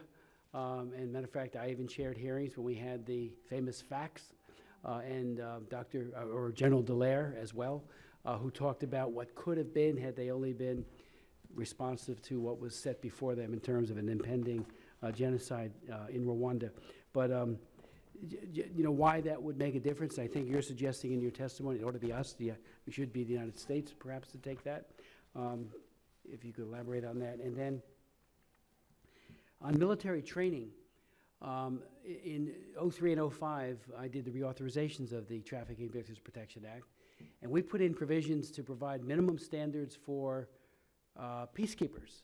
You know, how is a country doing or not doing relevant to its military? Are they, you know, adhering to a code of conduct that does not become predatory or facilitating of trafficking? We also had language in there dealing with peacekeeping and what is happening in all of the potential peacekeeping deploying bodies, from NATO to UN to African Union to OAS and the like, not OAS, but others. I was in Brazil after our law went into effect. Met with a number of Brazilian leaders on tip in Brasilia and kept saying to them, what are you teaching your troops before they are deployed? So I finally got the packet, and it was an hour-long, you know, this is what trafficking is, and it was informative, it was interesting, but it didn't have the sense of, these are what the victims look like, this is what happens. And I would say parenthetically, George Bush did the executive order, and it actually came about because of a Fox News reporter who literally walked into my office and said, take a look at this tape. And he had pictures of American service personnel in Seoul, Korea, outside of these so-called juicy bars, with protection forces outside for force protection, and inside were indigenous South Koreans, women from the Philippines, and even Russia, who told him on camera, we can't leave here. They've taken our passports, if they're outside, if they're foreigners, and we are slaves. And thankfully, Joseph Schmitz, the IG for the Department of Defense, at our request, did a global assessment focused first on Kosovo and South Korea, and came back with a scathing indictment of our own military. And then Bush did a zero tolerance and changed the Uniform Code of Military Justice. Now, we say all that because our military gets it. Whether or not they always implement it, you know, I think it's a good record, but anything can stand improvement. But we need to share those best practices much more robustly than we do. And I think the TIP office is made up of an extraordinarily dedicated group of foreign service officers and leaders who can share that expertise with countries. And I'm not sure, because I've asked, but maybe you have better insights. Does our U.S. mission in New York really utilize TIP for training, especially of these peacekeepers, before, maybe even during, and then after action deployment? Just a quick point there. I think, Mr. Chairman, I mean, your leadership on the trafficking bill, and I think you're exactly right that this is an opportunity. We should be, in terms of the pressure and kind of what we outline a little bit in the op-ed, it's that, you know, it's troops with widespread and systematic abuse, but we should also be looking at, you know, other areas and then putting pressure on those countries. I mean, there are watch lists. There are watch lists on that use rape as a weapon of war, children soldiers. We should be using these and making sure that countries with terrible track records are not being pulled into peacekeeping. In terms of the whistleblowing, I'll turn over to these folks who obviously know it better than I. But that's Thank you. On the independence of judiciary, the reason it was called for by the government's accountability projects, by other organizations, but many whistleblowers, is that the fact that the judiciary at the UN is not working, just like other institutions. I think over the GAP had documented that over 400 cases, only 4% of the cases were recognized by the UN as retaliation cases. And even then, nothing had happened. There were no recourse for these whistleblowers. So it's exactly like the investigation. Whistleblowers need an independent body to look at their case and also to have access to independent justice in order to address the wrongdoing suffered by the UN. It's a very important cause. The second issue, and I'm glad that you raised this question, this follow-up question, about the reason why I strongly believe that the United States should take care of the PKO and take over the French leadership, which has started in 1997. And the reason why I'm saying this is that I have observed and studied the military doctrine under which the peacekeeping is operating since then, since 1997. It's not a UN peacekeeping doctrine, it's a French military doctrine. And what this doctrine is about? It's about first renouncing to the impartiality, which is a very important principle for the UN. It's also about reversing the use of force, which used to be limited to the self-defense. But under the French military doctrine, it is the use of force beyond the self-defense. And in many cases, it's actually an aggressive action. The other principle is sending peacekeepers in areas where there is no peace to keep. And this is called, in terms of peacekeeping, the gray areas between peace and war. And frankly, these are combat zones. So what we have witnessed since 1997, when the French took over the PKO, is a militarization of peacekeeping. And you look at every single peacekeeping mission that was deployed since then, since 1987, and you have two things. First of all, it's super militarized. We're no longer talking about blue helmets bringing peace to these areas and comforting the population, observing the ceasefire, etc. We're talking about peacekeepers who are going after gangs, rebels, siding with governments, and giving up on every single principle of the peacekeeping. We're also seeing something else. Most of the peacekeeping operations that were deployed recently, they were deployed in what is usually called as French sphere of influence. Well, if you're a Moroccan-American national like myself, I would look at it as post-colonial deployment. Most of the people are extremely upset about the fact that France continues to act like the gendarme of Africa. What we have witnessed since 1997 is is a country that is not looking after the interests of the member states of the UN, but rather after the interests of France at the expense of peacekeeping in general. So we ended up, of course, with DRC, the Congo, with the regime change under the UN mandate in Ivory Coast. We ended up in fighting a war that the UN has nothing to do, which is terrorism in Mali. And I think we can actually move into much dangerous situation if we don't put an end to this trend. people in Africa, countries that are plagued with these wars.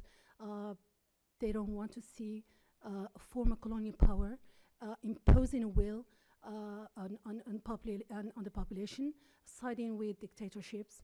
And what is most dangerous is that this affects the image of the UN and peacekeeping.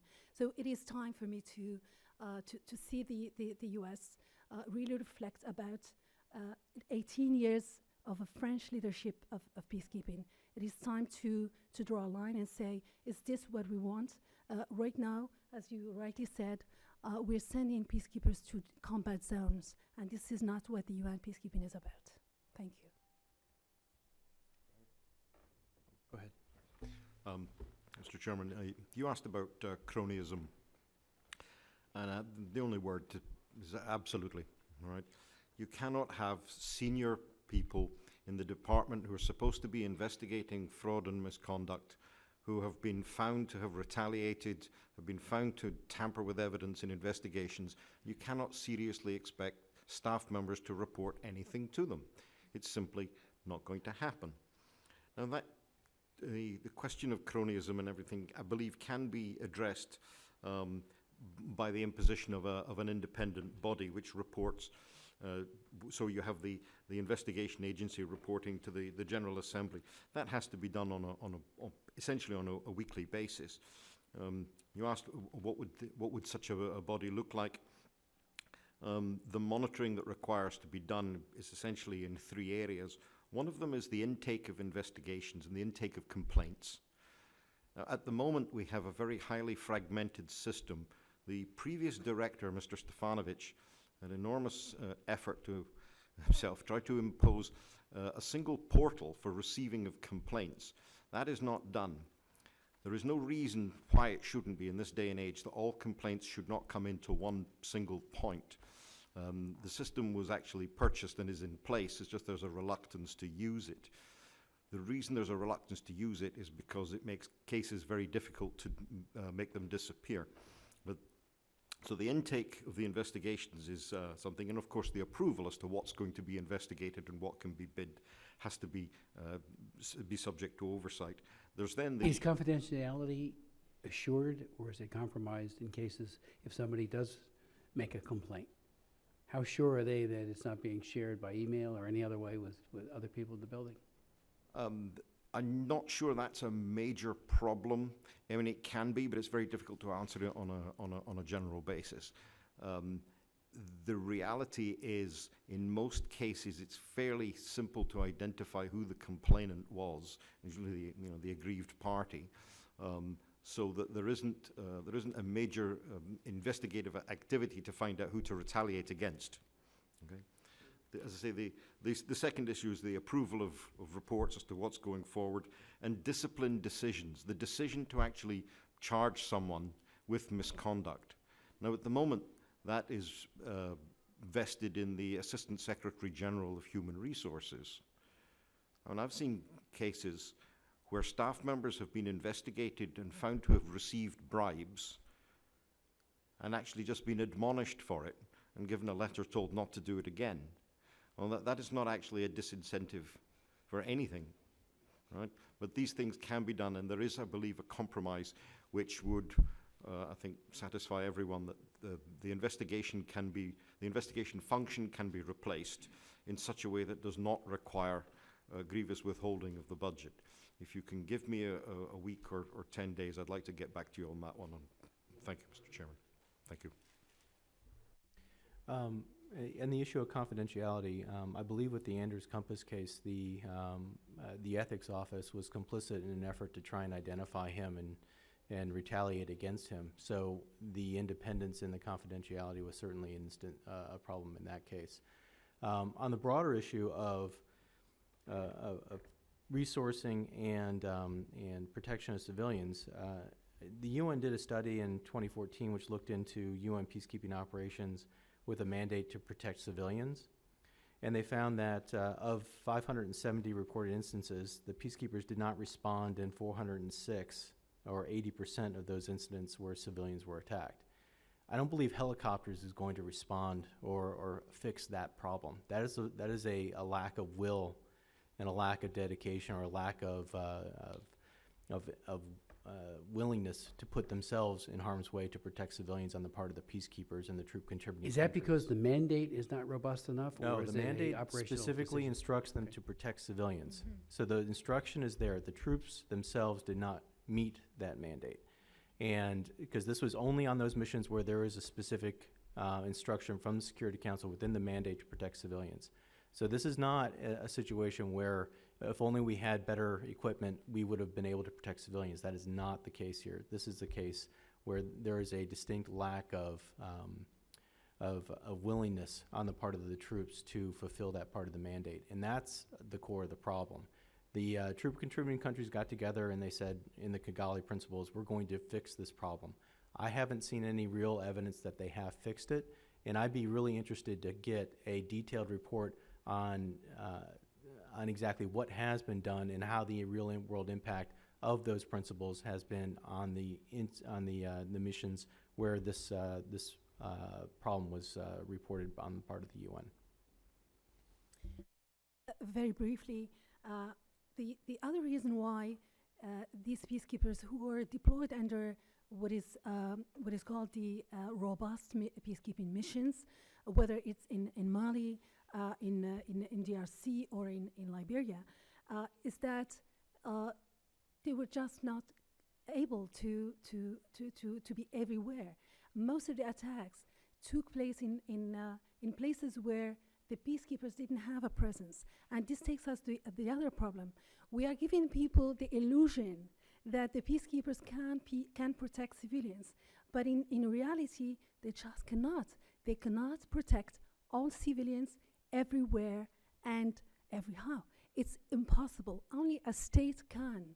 Peacekeepers, even if they have the best helicopters on earth, they have the best trained peacekeepers, if they have the best willingness to do so, they cannot be everywhere. If you deploy them in a country like Darfur, they just can't operate. Why? Because in order to shoot at the government forces, they need to have the authorization from the government. So this is just a surreal situation. Look at every peacekeeping operation. In Darfur, it's probably the best example. We are sending peacekeepers to protect civilians from the government, which is protecting the peacekeepers. It just doesn't make any sense. It is impossible for the peacekeepers to protect all civilians from a government that protects them.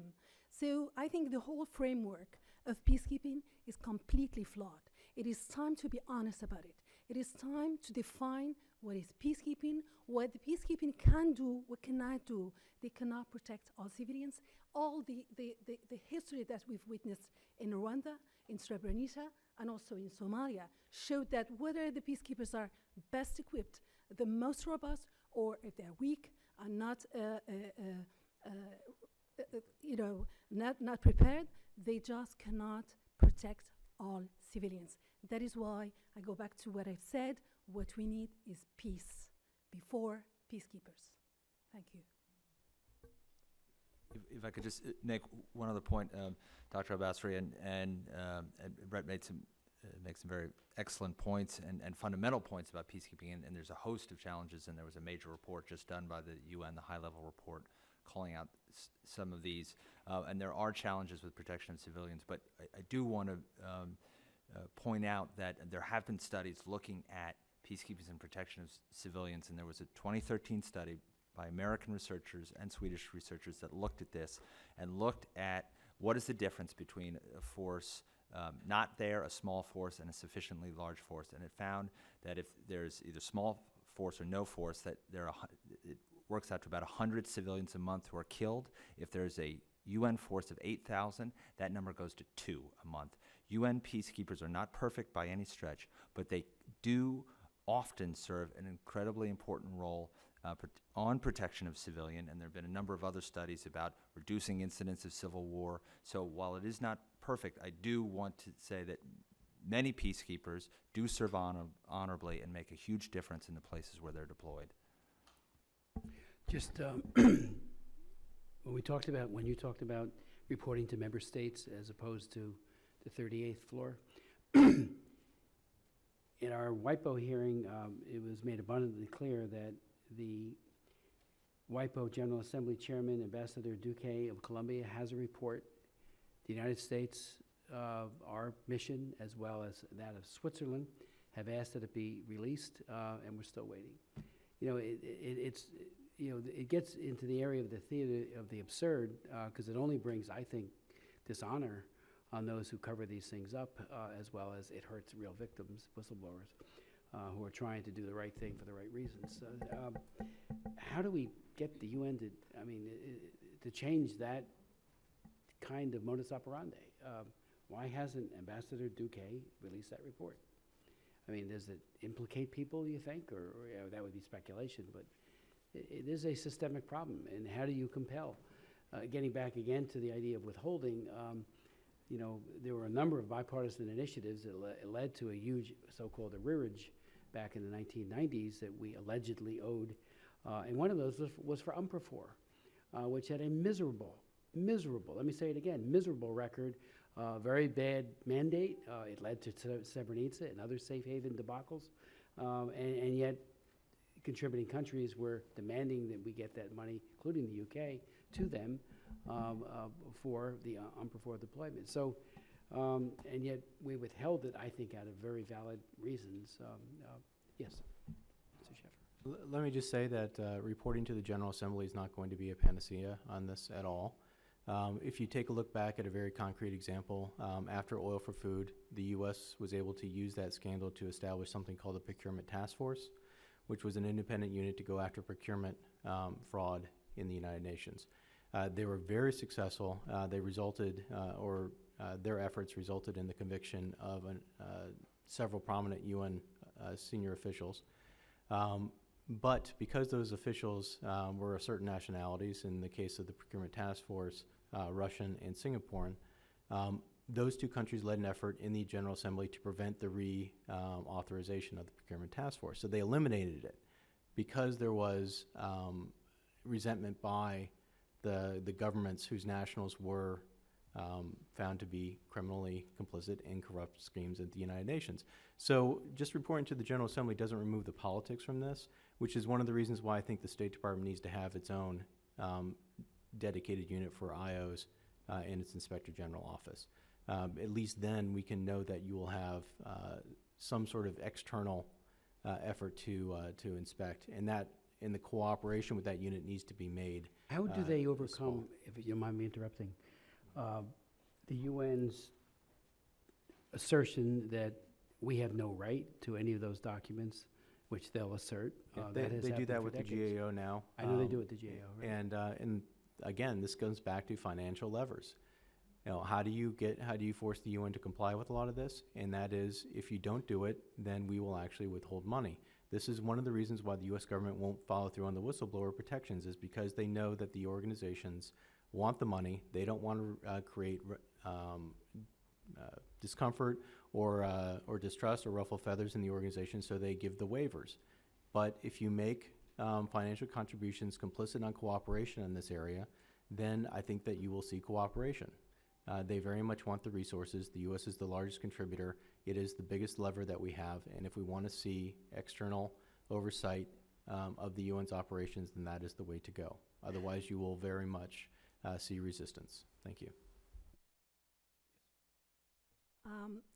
I just want to echo what Mr. Sheffer just said. It's very important to stick to the law and also show that if the UN doesn't conduct itself as it should, there should be a penalty. This has worked everywhere. I don't see why it wouldn't work for the UN. We haven't tried it. So let's first try it and see. And I'm pretty convinced that they will take the law, but also the whatever recommendation and obligations they're under, they will take it much more seriously. And in general, I think the problem with the UN right now is acting like the emperor. They feel, I mean, senior managers at the UN, have you seen any senior UN official, whether the Secretary General or Secretary General, ever resign or push to resign? No. Why? Because we treat them like the Catholic Church before everyone knew what was going on. I think this is a problem. If you look at, I mean, this is one of my colleagues and UN whistleblower who made this amazing comparison. You know, if you compare the UN to the Catholic Church, I think we're exactly in the same situation. We're just starting to see, we're just starting to talk about what's wrong. For quite a long time, we held it as something sacred, as something, a taboo that no one wanted to talk about, because we all love the UN. As a whistleblower, I did what I did because I believe in a better UN, because I believe in a better world. A better world will not start until we fix the UN. And in order to fix it, we have to be truthful. We have to say the painful truth that very few people are ready today to hear it. And I believe that penalty, discipline, taking a firm stand is the way to go. Thank you. You know, and again, getting back to the WIPO, one of the speculative conclusions that we drew as to why this report has not been, it's to protect the Director General of the WIPO. Well, if that's not the case, just release it. You know, but let me just get my final question. You've been very gracious with your time, and I'm very grateful for that. What happens to the victims? You know, you, Mr. Gallo, mentioned that a number of the sexual exploitation abuse cases are kept low by being filtered through the local conduct and discipline teams, which obviously, if that is happening, that hurts the victims. When I was in the DR Congo, I kept saying, what happened to those little girls? Where are they? Are they getting any kind of assistance, help, compassion, empathy? Or are they just left to fend for themselves somewhere? I'm just, do you know? Does anybody know what's happening? I believe the ultimate condemnation on that, Mr. Chairman, Yes. is if you look at the number of officials of the UN, particularly the Office of Legal Affairs, that knew that there was children being sexually abused in the Central African Republic and did nothing. Not only did they do nothing, they obstructed the French in the attempt to investigate it. And that, to me, is just shocking and intolerable. From the point of, sorry, from the point of view of the this question of there, if a complainant can actually get a complaint as far as OIOS, I think that's probably half the battle. What you're seeing now with the increase in attention focused on the Central African Republic, I do not believe that that is a function of a decrease of discipline. I believe the situation is just coming to public attention because the press are interested in it, and the press are getting it, raising the attention such that OIOS cannot ignore it. But the numbers are still tiny. Right? When you look at the total number of, I think it was 27 complaints for the entire world last year. And the only reason that there was 108 found in one province of the Central African Republic alone was because somebody went out and looked. Right? There's been no willingness. There's been no proactive enforcement. Nobody actually goes out. The conduct and disciplines are not discipline teams or anyone else. OIOS do not have the staff to actually go out trying to, police these issues. And that's why I said if the staff don't trust the investigation service, the whole thing's falling apart at that point. One of the questions that I don't like to be asked, right, is when staff members ask me, should I report this? What am I supposed to say?